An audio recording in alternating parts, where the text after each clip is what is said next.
I'm Nancy Anderson with Nancy Anderson Fitness, and I'm a trainer, nutritionist. And today I wanted to bring Jason onto this video to help talk about how to get rid of your C-section pouch. So a lot of moms I work with online or in person, and me myself, after having a C-section, had like a little pouch underneath the scar.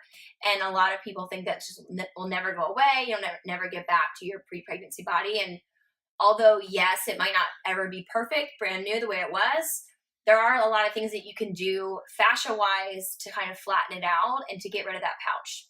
So I want to intro Jason first. Hello, I'm Jason Dorn. I have a practice here with a partner of mine, Harold Manrique, in Irvine, California, called Advanced Movement Physical Therapy. I've been working with Nancy for 3-ish years now. Yeah. Time flies. And we've done some work on her scar. She had some very good results with it. So yeah, that's what she'd like me to kind of explain to you how, why. I'll do a demonstration, have Nancy then do a demonstration. So you can either kind of find someone to work with who knows how to treat scars, or you can try it at home. Or you can come see Jason. Yeah. He's the best. So an issue that I had with my C-section scar, I didn't like the way it looked, obviously, because it was like a little pouch, like above the scar, like my lower abs. But I also noticed that while I was working out, there was like a pulling happening where like if I was sprinting or doing like a lateral movement, I would feel like a tug, like right where the scar was. And one side of the scar, I'm not sure if it's where they like initially put the knife or whatever in to cut. But it didn't heal quite as well. It was a little bit thicker. I could tell there was more scar tissue, and it like protruded out even more than the opposite side of the scar. And I'll show you when we get into it. So that was like the main two reasons. So although, yeah, like physically you want to like look appearance wise and have it be nice and flat, it can also really interrupt your movement patterns in your workouts and even just like day-to-day movements. Like Jason was mentioning before we started that, like, you know, you can have like neck pain or lower back pain. And maybe actually you should talk about that because I don't really know it as well. Yeah, well, I had an instructor who described scars, any type of scars, as a black hole. It's going to continue to pull tissue towards it. So what that does is obviously interrupt your movement pattern, but it will literally, in this case of the C-section scar, it can pull you forward. And it may be very subtle, you may not know this. This happens slowly over time. But it may manifest such as in areas such as your low back, your neck. So again, there's the appearance aspect, the aesthetics, but you also want to worry about your overall physical well-being as you move forward in life. Answer your question? Yeah, I think so. Okay, so let's go through just like a couple of things. Jason's going to demo on me, and then I will demonstrate. So I'm wearing a bathing suit, not underwear, but I just wanted you guys to be able to see. Okay, so this is my scar. It's actually healed really well since Jason started working on it and I started doing stuff at home. It sticks out a little bit more on this side than this side. This side's nice and flat, and this side is the side that I felt pooling on and I had a lot of issues with. So maybe we'll start over there. So how often should like people be doing this? And when can they start, like after Every C-section? day. Great question. Every day. Okay. The sooner you start, the better. If you have, lack of a better term, a fresh scar, you will just be a little more gentle than if you've had something for weeks, months, years, or probably months, years. So yeah, newer scar, work on it right away, but a little more gently. Nonetheless, until it has a stain on it. That's okay. Every day. You want to work on it every day. And just like a couple minutes, or obviously the more you work on it, the better. It depends on the size of the scar too. Obviously, the bigger the scar, the thicker the scars become, the more work it's going to need. You know, everyone's unique and individual, so there's really no script for that specific script, but you would want to spend at least 5 to 10 minutes a day doing your scar tissue mobilization. The more the better. Mm-hmm. And then maintenance work after a couple months? Or? Yeah, it's something you're probably going to want to, once you get it where you want it to be, or kind of have to reach the maximum potential. Yeah, it's something you want to revisit once or twice a week, because again, that scar is going to want to bind down again. So you loosen it up, free yourself up, but it's going to continually want to come down. So not something you have to spend hours every day the rest of your life, but just something just a couple minutes. Yeah, like cool. stretching top of your body. Okay.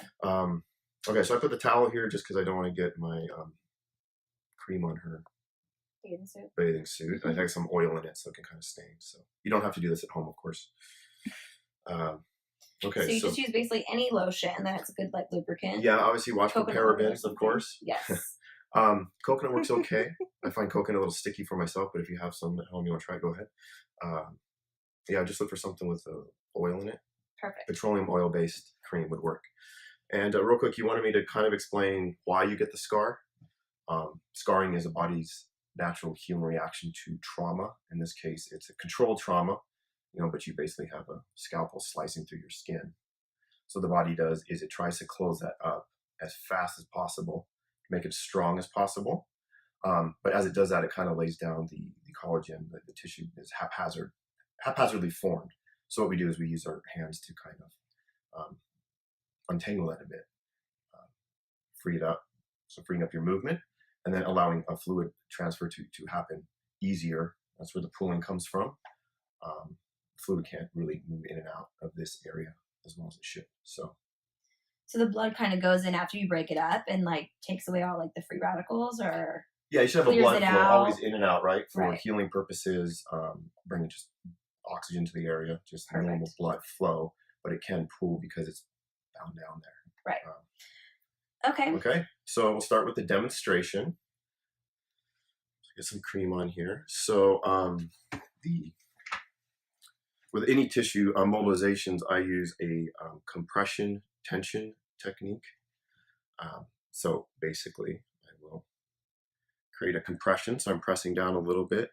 I'm just above the scar here. And I'm going to use my other hand to press out, pull back. And then I move forward.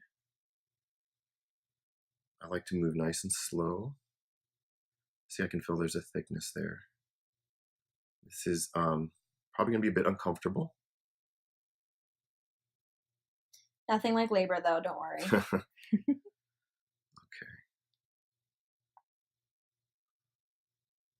So I would just kind of hit different areas, I guess we could say above the scar, on the scar, below the scar, and anywhere you feel like dense, tight tissue around the area. We want to make sure we work multiple directions, I should say. Your tissue is three-dimensional, multi-dimensional. So I went across. I would also kind of come up. Okay, so compression, tension. You'd also work diagonals. Okay, I'm kind of moving quickly through this just so you don't have to watch this video all day. But see right there, I feel some real tension, density. Is that uncomfortable right there? I mean, it's a little bit uncomfortable. So it's like when you find a spot that's like hard almost, it feels like it's like knotted up almost under the skin. So we should focus more on that spot specifically. Definitely. Yeah. So again, I'm off the scar a little bit, but I did find that density there. So I would just work that a little extra. So like the same thing when like you're foam rolling your hips or whatever, and you find like a sensitive spot, and you stay on that spot, keep rolling that spot. It's the same kind of idea here, I think. Exactly. Yeah. It's all soft tissue, just different very slightly different areas. But okay, so again, I'm gonna actually go across the scar here and try to hit that dense area I just came across. So I've worked on the scar a lot, which is one of the reasons why it looks pretty good. But when Jason first started doing this, it was a lot more uncomfortable. Like I was not quite as relaxed. So if it's a little uncomfortable, I think it's normal. Then it gets better with time, and then you get used to it, and it's fine. Okay, so then just kind of to revisit. Compression, tension. My another instructor of mine used the analogy of a bow and arrow. So I'm kind of pulling. Well, that's a good analogy. Yeah. So just kind of, I have an anchor here to create the tension. Your fascia, which is essentially what we're dealing with here, is a tension. It's a tension unit of the body. Right. So we have to have tension with the compression to have a really effective results. Yeah. Okay, so all different directions. You can feel free to come up into the abdomen more if you find the density there. So I even see like just from him doing those couple passes, now it's laying a little flatter on this side. So I haven't done this fascia work probably in a couple weeks, and I can just it's been building. So just him doing a couple passes, the left side, how I showed you was like a little bit raised. It's starting to fall again, probably because just he's breaking it up and opening it up. Can you come closer with that? That's pretty interesting here. So watch as I come, if you can see that. Okay, can you see right there where it's kind of starting to wrinkle? Okay, that's an indication that's a really tight spot, that fascia is stuck together. You're probably gonna feel tender as I go across that. Yeah, it's a little tender. It's okay though. Yeah. So in other words, the tissue should be nice, smooth. It should just roll through it. It shouldn't wrinkle or bubble up in front of you. So yeah, that can feel that. So that's good. That's what we want because we want to work that out. So maybe should I try? Yeah, and I'm gonna show you one more thing. So we got here, little diagonals. You also want to kind of get some rotation going like that.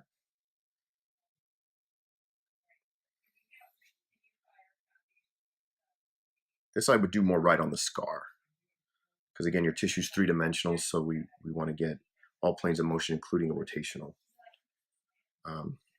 Okay, and one more thing. Can you see the scar in the video? It's kind of light. Does it show up? No, it's really light. Another thing too is you want to try to lift the scar. I'm going to use tissue because I have cream on there. It's just better for me to grab it. Now this hurts a little bit. Yeah. So I'm grabbing the scar, either side of the scar. I'm just pulling up. Just like the scar is pretty good shape actually, not too. And then I'm going to provide tension. So if you want to call it up, down, side. You don't have to do this all at the same time. If it really hurts, you can just kind of pull up, move it a little, and then give yourself a break. And you do want to kind of just rotate a little. That's a little uncomfortable. Yeah. But in the beginning, when you first do this, the very first time, I mean, it's like pretty uncomfortable. So just ease into it. So I'm going to try it because I think a lot of people will be doing this at home. So I just want to show you that you can do it to yourself. So like Jason was saying, I can stay. Okay. It's fine. Like Jason was saying, you're going to pull back, right? Your anchor point or whatever. And then now I'm going to take it across. I'm going to go straight across first. So finding the scar. It kind of feels like a cord under your skin. So just pulling back as I'm going across. And then I'm just going to regrip and do the same thing going down. Can you see that? Can you see? I'm going to go across the whole thing. So and of course, I would go slower than this if I was like really doing it, but I just want to show you guys what it looks like to do to yourself. Yeah, I should go a little deeper and a little slower if you're doing this at home. I know she's just moving through it kind of quick to show you. But. And then also sometimes at home I use my knuckles because like it's kind of hard to push my thumb down that far. So sometimes is that okay to do that? That's excellent. Yeah, it's a great idea. And I'll like this would be going up. And that's a good technique. So she's anchoring it here. So she's pulling in this direction. Then she's pulling her tissue up. So if you want to consider the tissue is getting pulled in two directions at once, that's actually a good technique. Really good technique. So that's like pretty simple. Is there any other directions I need to get across, down, up? Yeah, I would work some diagonals, and then like even if I don't know if you can do your knuckles, this probably would be a good one to do the rotation on. And then rotation, just digging kind of your knuckles into it. Of course, you want to go slow and controlled. That's good. I like it. So just to recap, so you put tension and then you work your way through, straight through, up, down, diagonal, and even a rotation. A couple minutes a day for at least the first couple weeks. Once you get your scar as flat and as loose as you want to, you're just in your maintenance phase, and you revisit once or twice a month. Is that too? I'd say a couple times a week. Once you get for just a few minutes. Yeah, to where you want, just to make sure you maintain that, and you'll get to really know your body well if you're doing this consistently. So you will be able to tell if you're starting to bind down again or develop any other tension around the scar area. Yeah. And I just like to reiterate, don't be scared of the scar. And you come home, start working it right away. Be very gentle with it. When you're healing. Yeah, because you're gonna save yourself a lot of work in the future. Yeah, if you hit it right away. Again, if you've been bound up, if you've had a scar for 3-4 years, it's just going to take a little more, compression. You're going to have to pull on a little harder. It's going to take a little longer, but you can still get great results if you've had that thing for years. Yeah. So cool. Okay. Well, I'm Nancy Anderson. Jason Dorn, thank you so much. Thank you. And we'll see you soon.